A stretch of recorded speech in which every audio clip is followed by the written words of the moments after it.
kita istirahat dulu di situ. Nah, si Rian nih iseng-iseng ya kan, nyorot-nyorotin headlamp yang dia pakai nih ke sana ke sini, ke sana ke sini. Iya, ke bangunan, ke ladang ya kan, sampai ke arah jalur yang mau kita lewatin. Waktu itu waktu teman saya sorot-sorot itu ada sosok pocong waktu itu, kebetulan 2 pocongnya. Waktu itu ketemu sama pedagang ya kan, dipanggil sama dia ya kan, bilang gitu, nggak usah, tiba-tiba dia ngomong nggak usah dilanjutin, dia bilang gitu.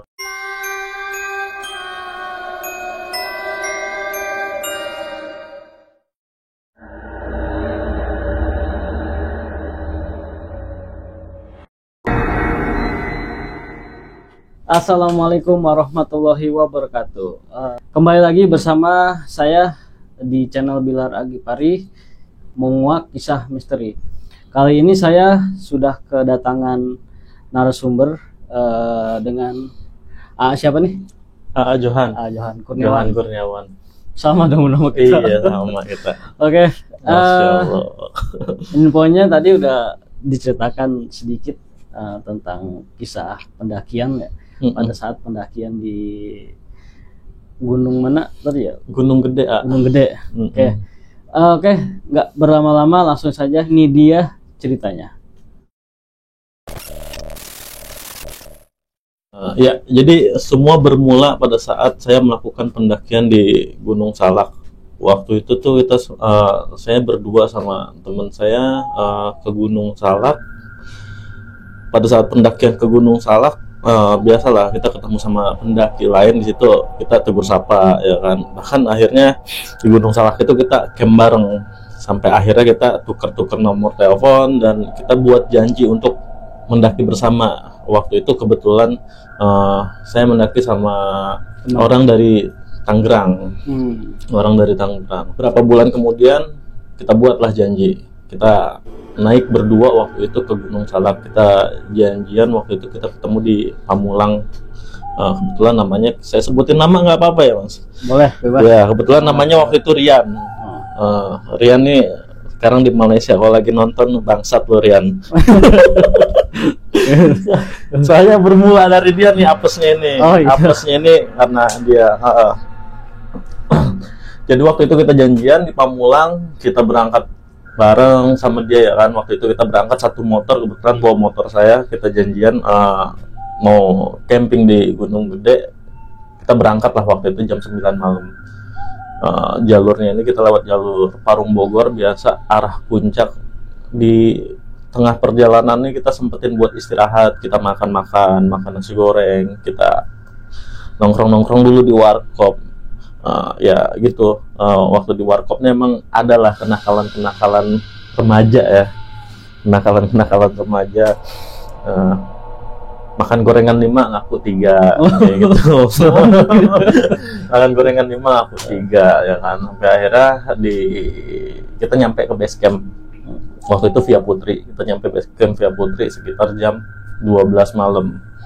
Kita istirahat dulu 1 jam, kita packing, rapi-rapi, siap-siap. Nah, sekitar setengah 2 kita mulai trekking.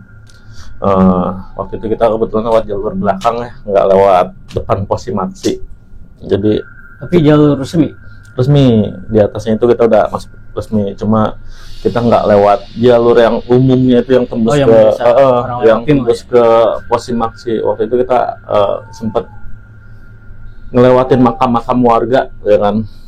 Sejalan ya, di awal sih ya biasa, nggak ada gangguan apa-apa sampai itu naik sekitar jam berapa tuh?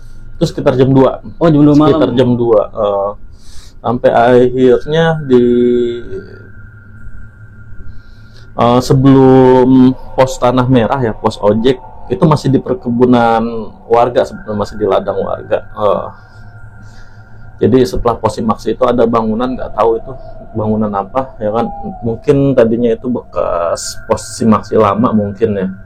Nah, cuma sekarang itu kan terbengkalai. Kita istirahat di situ, biasa kan ngap ya kalau jalan malam itu, napas kering. Kita istirahat dulu di situ. Nah, si Rian nih iseng-iseng ya kan, nyorot-nyorotin headlamp yang dia pakai nih ke sana ke sini, ke sana ke sini, iya ke bangunan, ke ladang ya kan, sampai ke arah jalur yang mau kita lewatin.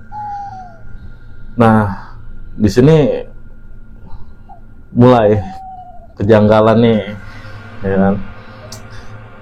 Waktu teman saya sorot-sorot itu ada sosok pocong waktu itu, kebetulan 2 pocongnya ini, ya kan. Kebetulan 2 ada di pinggir jalan, pinggir jalur. Oh, di pinggir jalur waktu kayak yang hadang ya berarti. Betul, kayak ngehadang gitu. Nah, awal ngeliat ini kan si Rian, terus dia bilang ke saya, apa tuh di depan ya kan? Saya lihat, wah nggak beres nih. Cuma ngeliat juga tuh. Ngeliat juga. Cuma waktu itu saya bilang pisang itu ya kan, pohon pisang. Karena kan masih di ladang warga kan. Saya bilang kayak gitu, pohon pisang itu ya kan. Enggak, orang goyang-goyang kok. Dia bilang kayak gitu. Udah dimin ya kan. Ya udah, kita di situ sama-sama sadar bahwa pendakian kita nih ada yang nungguin nih, ada yang ngejegat ya kan di depan. Kita sama-sama sadar. Akhirnya kita lanjutin istirahat ini sekitar 30 menit kita istirahat di situ ya kan, duduk di batu. Di situ ada batu agak besar, kita duduk di situ ya kan. Si pocongnya ini nggak hilang-hilang, masih di situ, masih diem di situ ya kan, dengan posisi yang sama kan. Nah, sedangkan namanya kita dari jauh ya, dari Jakarta kan, terus kita mau mendaki Gunung Gede yang lumayan jauh nih sebenarnya jaraknya, daerah Cianjur tuh kalau Putri itu. Masa iya sih baru sampai ladang warga kita mau mundur? Ya mau nggak mau kita modal nekat, kita terobos waktu itu ya. Berarti lewatin? Kita lewatin depan dia persis kita lewatin ya kan. Ya waktu itu jujur aja saya nggak berani nengok ke arah dia, jadi waktu pas lewatin papasan persis di sampingnya itu ya saya cuma bisa nunduk, karena kan mitosnya ya kata orang tuh kalau pocong ini bisa ngeludahin. Takutnya saya lagi lewat depannya mati-mati lah. Sorry kan, makanya ya akhirnya ya saya cuma bisa nunduk. Waktu itu ngeliat kakinya itu jadi agak lancip ya kakinya ini, nggak kayak di film-film pocong ya. Pocong kalau manusia dipocongin itu kan kakinya nih bungkusannya ini agak tumpul. Kalau dia agak lancip dan warnanya pun bergradasi itu, jadi sedikit-sedikit ngeblur gitu. Samar-samar betul, warnanya agak bergradasi gitu kan. Ya udah kita lanjutin perjalanan tuh, kita lanjut perjalanan sampai pos 1. Sebelum pos 1 ada lagi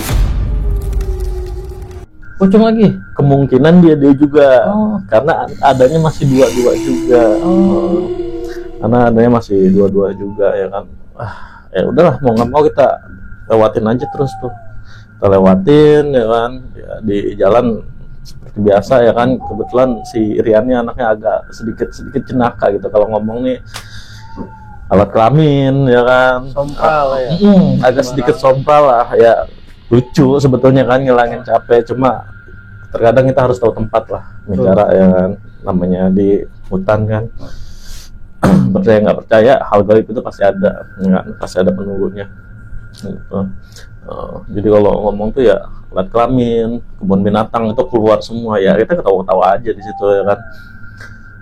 Pos 1 lewat, mulai nih berasa nih badannya kayaknya capek banget ya kan. Keril nih makin lama makin berat. Keril makin lama makin berat ya kan. Keril makin lama makin berat, terus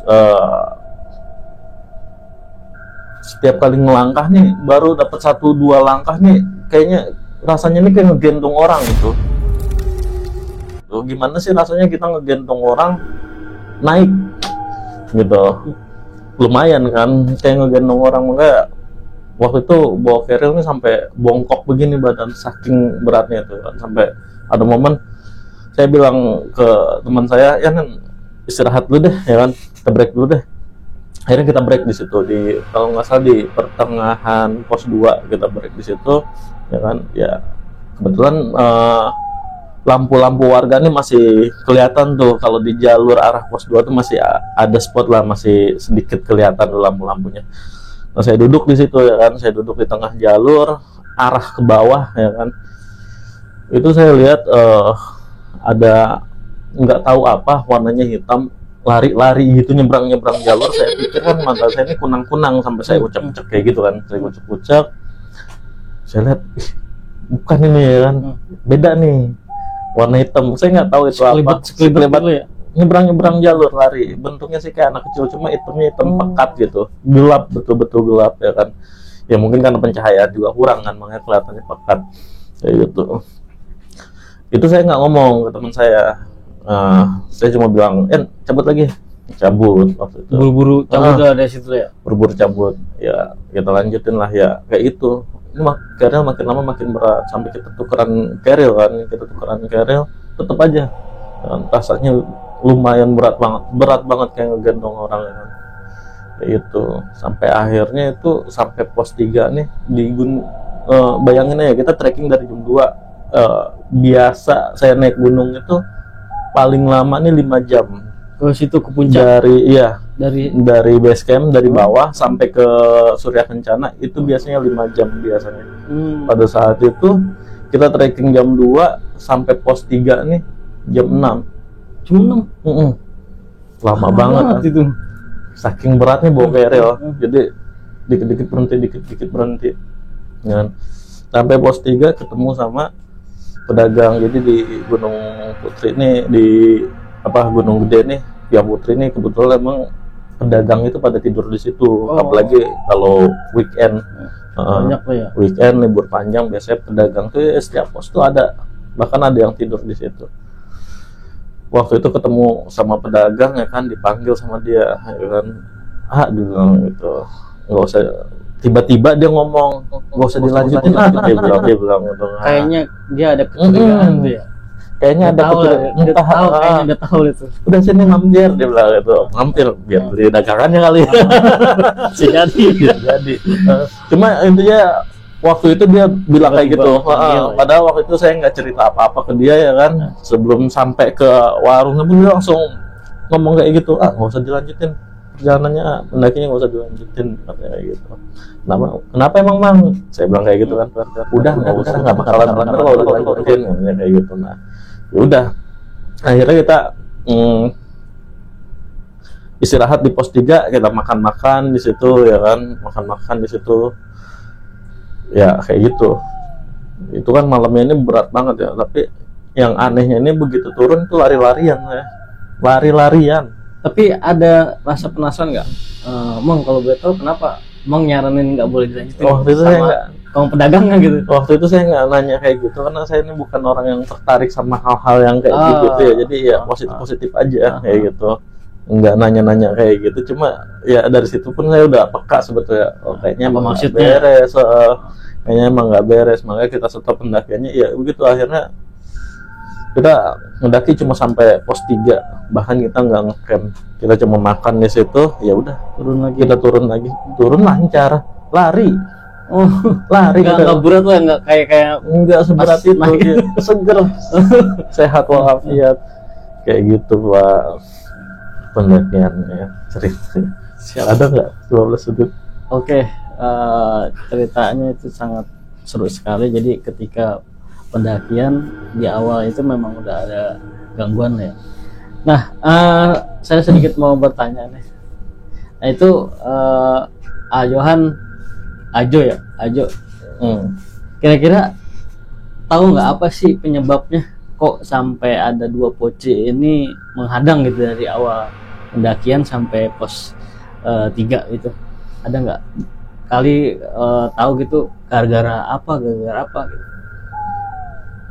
Kalau penyebab pastinya sih nggak tahu ya. Cuma memang di perjalanan ini teman saya ini ngomong ini agak vulgar ya. Namanya di tempat orang kan, ya kita main ke kamu orang, kalau mau kita sompral kan penduduk situ kan pasti marah. Betul. Kayak gitu.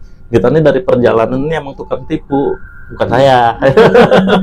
Ya, makanan. Jadi kita sempat berhenti di beberapa warung ya kan, di beberapa warung kita makan ngopi, makan gorengan ya kayak gitu. Makan 5 ngaku 3 kayak gitu. Itu sempat di beberapa warung lah kita kayak gitu ya kan.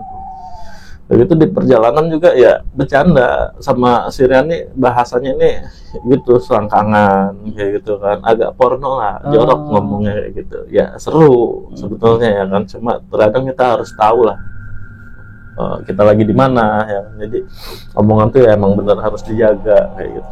Ya mungkin mulanya itu dari situ mungkin kayak itu.